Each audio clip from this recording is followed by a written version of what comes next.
Hello, I'm Claire Smith and welcome to my channel. So today I'm doing a review video on 3 fragrances that I got from Teo Cabanel, and these are all samples that were courtesy of Paola Bianca. So again, thank you very much to Paola Bianca for giving me these samples. So Paola sent me Café Cabanel, Là Là and Je ne sais quoi. And Teo Cabanel is a company that is originally an Algerian company. It was formed in the late 19th century, so a really old company, but it kind of relaunched as a French company in I think 2015, and since then it's had quite a few hit fragrances, and I think really those 3 are probably the most popular from the range, but there are others to explore. So every day this week I've been wearing a different Teo Cabanel fragrance and I have been trying to suss them out. I would say that I have enjoyed all 3 of these. So the first fragrance that I tried was Café Cabanel, and the reason I chose this one was because I thought I was on pretty safe ground and I wanted to have a great first impression of this house. And yeah, I've seen people put this in best coffee scents lists, I've seen people only say lovely things about this fragrance, and yeah, I would totally agree. I think this fragrance is really just delicious, and it's a gourmand fragrance, but it's not overly sweet. I wouldn't say this is, you know, pushing the boundaries of sugary sweet at all. It's quite dialed back, and I really like that. I think that the opening is very much cinnamon rather than coffee, but as it dries, it does become more prominently coffee. I think, you know, in the end, with all the sorts of caramel and the buttery notes and the vanilla and the tonka, it turns into something that's almost like a spiced latte kind of coffee drink. It's definitely a little bit darker on the coffee than a spiced latte.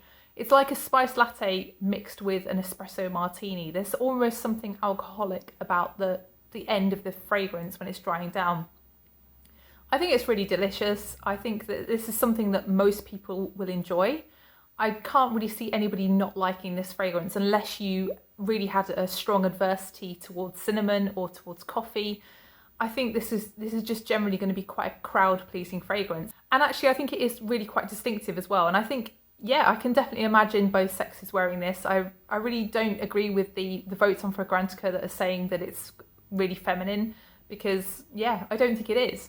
I think this is kind of what I wanted Montel's Intense Cafe to be. I know that one doesn't have cinnamon, but basically if you stripped away the cinnamon, I feel like that's what I was wanting from Intense Cafe. This is supposed to have rose in it. I don't really smell rose, so if rose is a note that you don't really enjoy, then you can, you know, safely enjoy this one, because you probably won't smell it.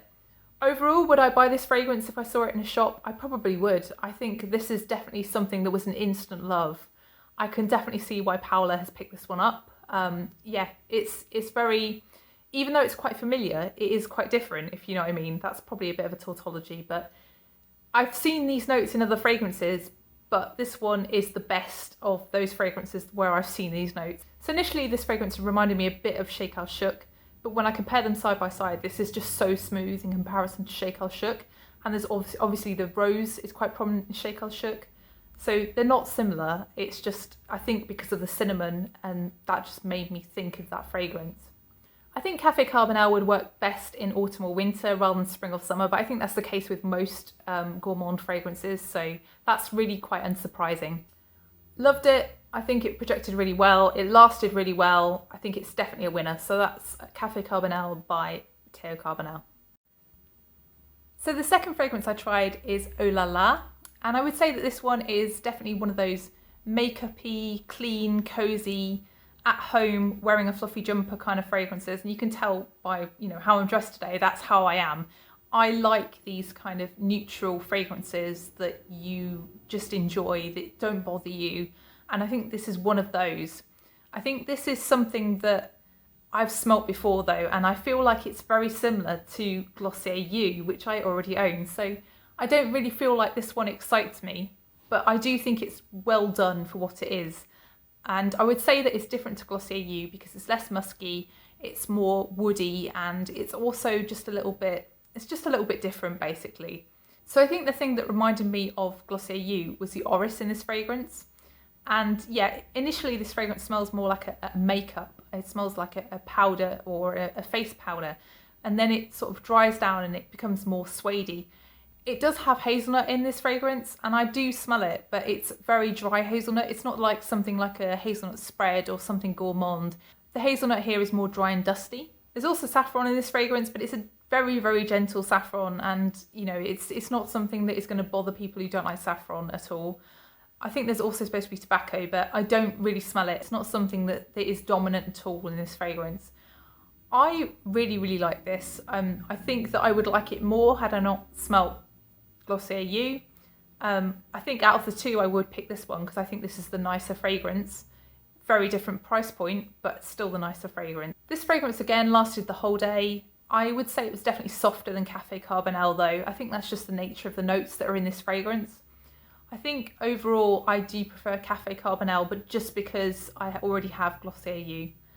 So that is Là Là by Teo Cabanel. So the third fragrance I actually thought was the most interesting of the three, and I think that's just because of the really crazy notes that are in this fragrance. It's a really weird one. So the third one is called Je ne sais quoi, and it is like, I don't know what. It is a really strange fragrance, but it's a really nice fragrance.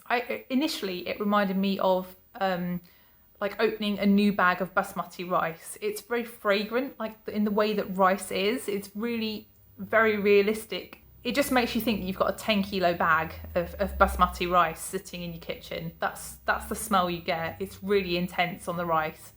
I think if you don't like that kind of smell, you're not going to like this fragrance because that really is quite prominent, especially in the opening.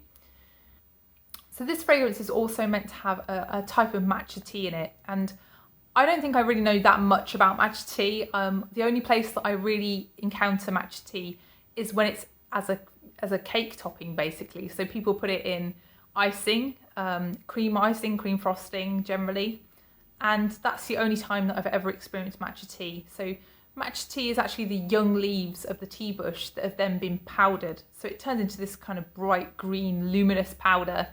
There was a trend about, I don't know, 3 or 4 years ago where people were putting it on cakes because it's bright green, so it just looks really great. Anyway, I do think this smells like the matcha tea that I've had tastes.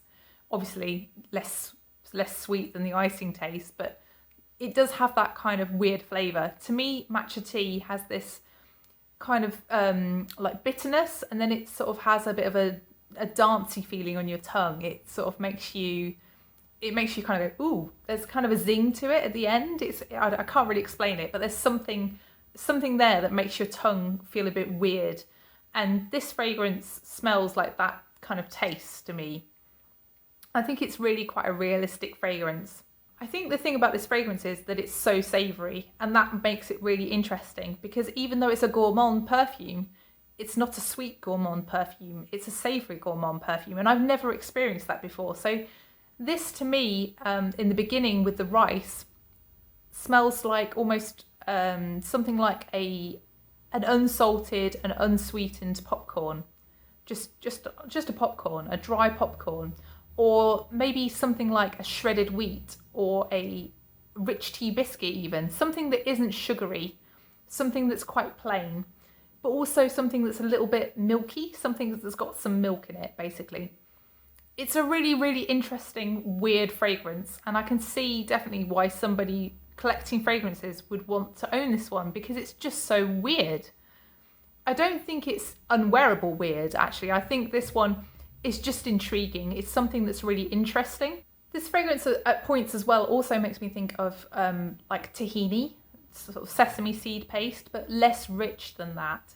It's definitely not a woody fragrance. I feel like this fragrance doesn't really have any kind of base note to me. Out of the ones that are listed, I don't really smell any of them. And that is also really interesting because it is so long lasting, even though it doesn't really have a prominent base. And I think that's fascinating. Yeah, it just smells of matcha tea and sort of a background riciness, really, basically. It smells more like a brown rice than a white rice. I'd say it smells like, you know, when you have basmati rice, when it has the coat on. I think out of the three, this one is the one that is my favourite, just because it's so interesting and it's not unwearable. It's interesting but wearable. And I think because it's so interesting, I wouldn't get bored of it. I feel like I might get bored of Café Cabanel because it's quite... It's not generic, it's not something that I have, but I feel like because I have other coffee fragrances, I have other cinnamon fragrances, it's not as interesting to me as this one.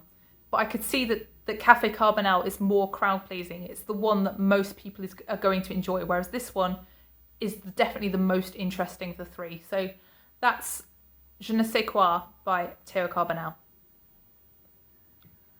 So thank you again to Paola for sending me all three of those fragrances. I really enjoyed trying them out. I thought they were all winners. I really loved all three. Please let me know if you have tried any Teo Cabanel fragrances and what you think of them. Which is your favourite? Have you tried any of the ones that I haven't tried? Could you point me to any others that you really enjoy? If you like this video, please like this video and please consider subscribing if you haven't done already, and I'll see you in the next one. Bye!